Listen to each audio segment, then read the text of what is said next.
I remember seeing the Fold for the first time and thinking, that's cool, but why? It's not going to be as good as any of the phones that I have, and it's not going to be as good as any of the tablets that I have. The only way it made sense to me was if it was going to be a good enough phone and a good enough tablet to not need both. But something unexpected happened when I started using it. So let's talk about what I liked, what I didn't like, and whether this is a phone that I would recommend. Before I even get to the design, I want to mention that in the US, this phone is $1,800. And that's the most expensive phone that I've ever bought. And I'm also curious about prices everywhere else. So if you're watching from outside of the US, drop a comment with where you live and how much the phone costs. Now to the design. So we're essentially getting a narrow and tall phone with a 6.2-inch screen that opens up into a massive 7.6-inch, almost squarish display. Before handling this phone for the first time, I thought that I wouldn't like the narrow design because I thought it would be limiting. But in actual use, I like it specifically because it's narrow. And that makes it really easy for me to use with one hand. I can reach the other side of the keyboard with my thumb if I need to, and I can still type with two hands if I need to, which I rarely do, but more on this later. And while this aspect of the ergonomics was better than I expected, I do have to mention the weight because it is noticeable. We're looking at 271 grams, which is substantial. Not quite like carrying two phones, but maybe 1.5. So the Z Flip weighs 183 grams, the S21 Plus weighs 200 grams, and my iPhone 12 Pro weighs 189 grams. So you'll definitely feel this added weight when you're using the Fold with one hand. What I notice is that for the majority of the time, I actually use it open, at which point I'm using two hands and the weight is less of a concern. It becomes more of a light tablet than a heavy phone. Now, another thing that you notice right away when you're using it with one hand is that it's thick, and there's really no way of getting around it. It's gonna feel like you're holding two phones. And I also found that the edge of the screen protector is a little sharp and my finger would sometimes catch on it when I tried to use the edge panel. You know, technically they should have called it the Unfold because the Flip flips open and the Fold unfolds open, but enough with semantics. I have to tell you that the first time I opened the phone, I involuntarily smiled. I just couldn't help myself when I saw how big and bright the display was. I'll get to the quality of the display in the next section, and there are some great features that you need to activate to get the best user experience. So as far as handling the Fold when it's open, it's been really great. The phone is actually slightly thinner than the S21 Plus, and the ergonomics are excellent. I feel like I'm getting a really large display when compared to a phone, but without feeling like I'm using a Galaxy Tab or an iPad. And gaming on this phone, which I'll talk about later on, is absolutely amazing. The one concern that I have has to do with protecting the phone. If you're not new to this channel, then you know that I always use a case with my mobile devices, and I also use screen protectors because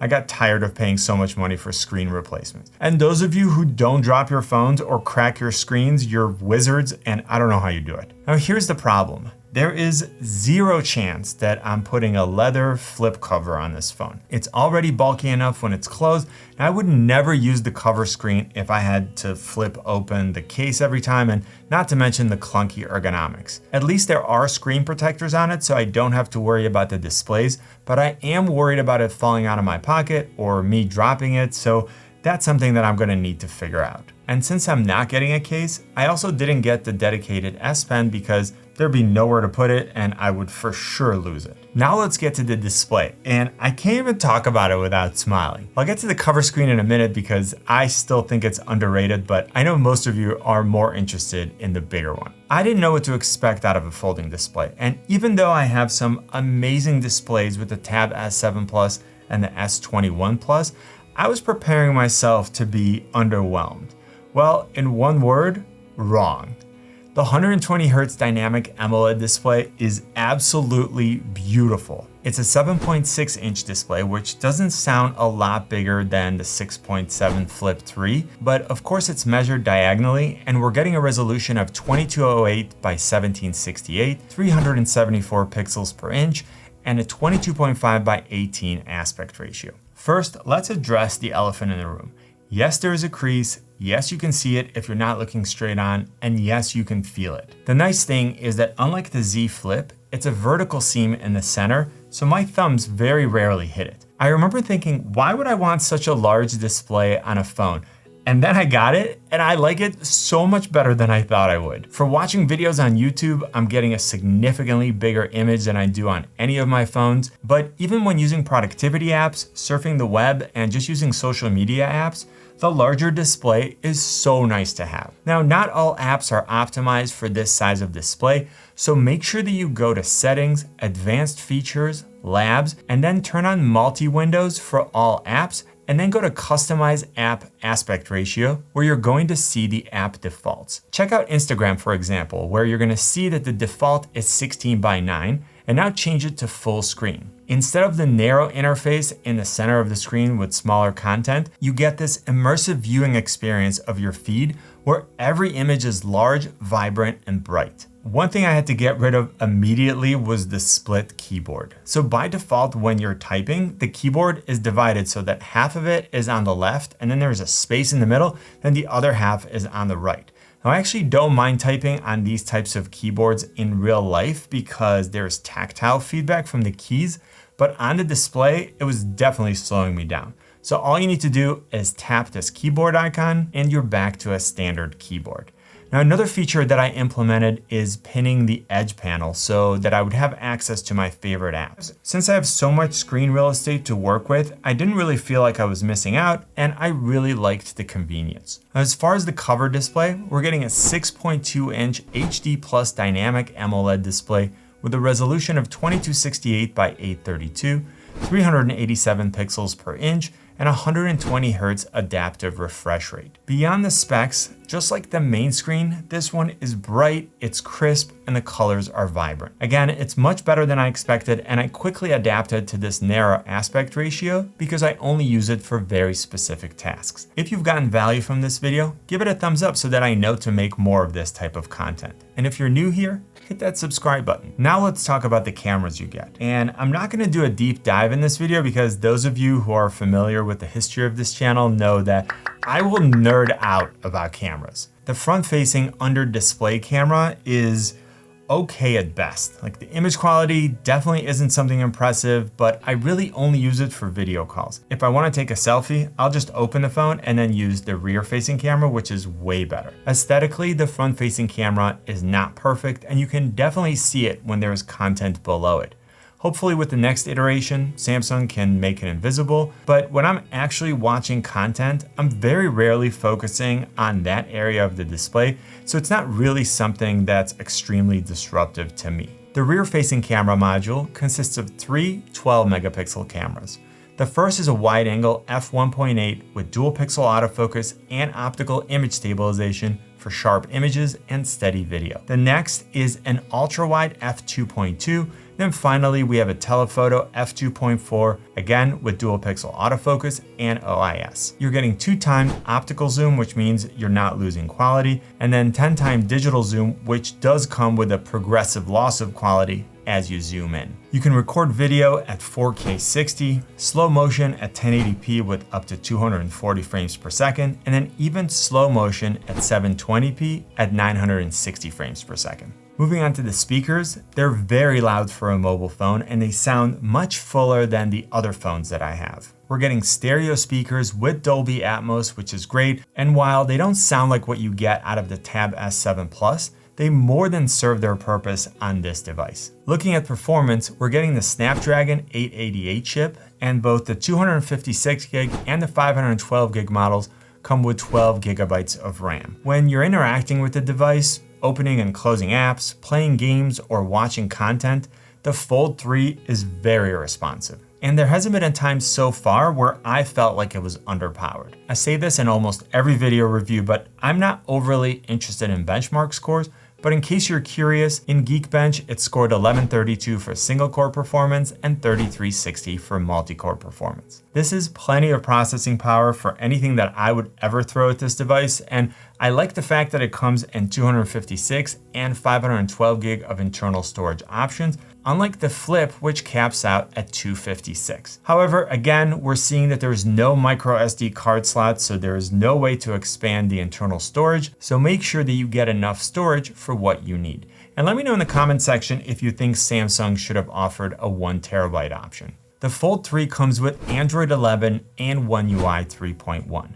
Now, I really like the column functionality that we're getting in the setting and in various different apps. Looking at multitasking, we're getting split view, so you can have two apps either stacked or side by side, depending on which one you like better. And you can also choose how much of the display you want to allocate to each app. You can also have an app open in a floating window, and there are lots of ways to take advantage of this larger display. You can also connect a wireless mouse and keyboard if you want to use the Fold 3 as a display, but most importantly, you can attach an external display and then use DeX. If you're not familiar with it, DeX lets you use your phone to drive a desktop-like interface. You have a desktop with icons, a taskbar where you can minimize and access apps, you can snap windows to the side, you can use floating windows, and it very much feels like you're using a desktop OS. And it's a really versatile way to get more productivity out of your phone. Moving on to biometric authentication, we're getting face recognition with both the front and rear-facing cameras,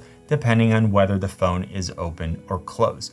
We also have a fingerprint sensor that's incorporated into the power button. And I always like having both options because then I'm covered in every situation, and it's extremely rare that I actually have to type my password. Another area of concern for me was battery life. We're getting a 4400 milliamp hour battery, which is not huge, but it is 33% bigger than the 3300 milliamp hour that we're getting on the Z Flip 3. As another point of reference, the S21 Plus has a 4800 milliamp hour battery. My guess is that a larger battery would have resulted in a thicker device and a heavier one, and that's something that Samsung was trying to avoid. And I actually got better battery life on this device than I expected. Of course, it's going to depend on what you do, how much you end up using your phone, the brightness of your display, and whether you're using the cover or main display. And in a few more months, I'll include more of my feedback in a follow-up video. When it comes to charging, we're getting 25 watt fast charging when it's wired, but still only 10 watt charging when wireless, just like we get with the Flip 3. It would have been great to get 15 watt fast charging wirelessly,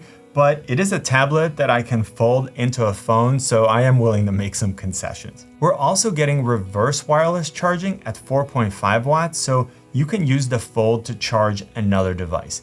It's not something that I've done very often because I want to maintain as long a battery life on the Fold as possible, but it's nice to know that it is available if I'm in a bind. Okay, now I want to talk about gaming, which was so much fun on the Fold. The 120 Hz display looks amazing. I connected my Xbox controller, I fired up Xbox Game Pass, and I was on my way. I played all my favorite games and I didn't run into any lagging issues or dropped frames. The display was definitely big enough, and it's for sure a portable gaming setup that I'll be using when I'm on the go. Also, if you're curious about any specific games, hit me up in the comment section and I'll do my best to answer. All right, so was my experience with this phone what I expected, and do I think it provides a good value? Let me start out by saying that it can do what no other phone that I have can do, and at the same time, it costs $1,800. So the price is gonna put it out of range for a lot of users. And in that context, it almost doesn't matter how good it is. If it's a phone that's within your budget, then the main display is big, bright, and beautiful. It's outstanding for consuming content, surfing the web, social media, and productivity. It's the most fun phone that I've ever gamed on to date, and it also comes with DeX if you're looking to up your productivity. What's even more exciting about this phone is that I feel like we're still at the beginning of folding displays, and the more iterations we see, the better and more affordable they're going to get. Hopefully this video was helpful. Click on my face to subscribe and then watch one of these videos. You know what I always say? Buy it nice or buy it twice. Good luck and see you soon.